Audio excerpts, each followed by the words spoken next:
తమిళనాడులో ప్రభుత్వ ఏర్పాటుపై కొనసాగుతున్న ఉత్కంఠ ఇప్పుడు తెలంగాణకు చేరింది. రాష్ట్రంలో మారుతున్న రాజకీయ సమీకరణ నేపథ్యంలో తమ ఎమ్మెల్యేలను కాపాడుకునేందుకు తమిళనాడు కాంగ్రెస్ అప్రమత్తమైంది. ఇందులో భాగంగా ఆ పార్టీకి చెందిన ఎమ్మెల్యేలందరినీ ప్రత్యేక విమానంలో హైదరాబాద్కు తరలించారు.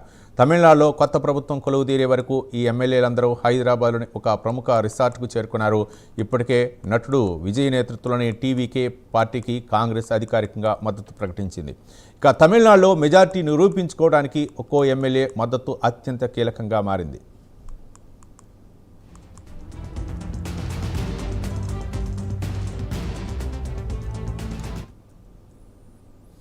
ఈ క్రమంలో ఇతర పార్టీలు తమ ఎమ్మెల్యేలకు గాలం వేసే అవకాశం ఉందన్న ఆందోళనతో కాంగ్రెస్ అధిష్టానం ఈ క్యాంప్ రాజకీయం మొదలుపెట్టింది. ప్రస్తుతం తమిళనాడులో ఏ పార్టీకి స్పష్టమైన మెజార్టీ లేకపోవడం, ఐయుఎంఎల్ వంటి పార్టీలు మద్దతు ఉపసంహరించుకోవటం వంటి పరిణామాలతో కాంగ్రెస్ జాగ్రత్త పడుతుంది. విజయ్ నేతృత్వంలో ప్రభుత్వం ఏర్పాటు కావడానికి అవసరమైన సంఖ్యాబలాన్ని కాపాడుకోవటమే లక్ష్యంగా ఎమ్మెల్యేలను ఇక్కడికి తరలించినట్లు సమాచారం.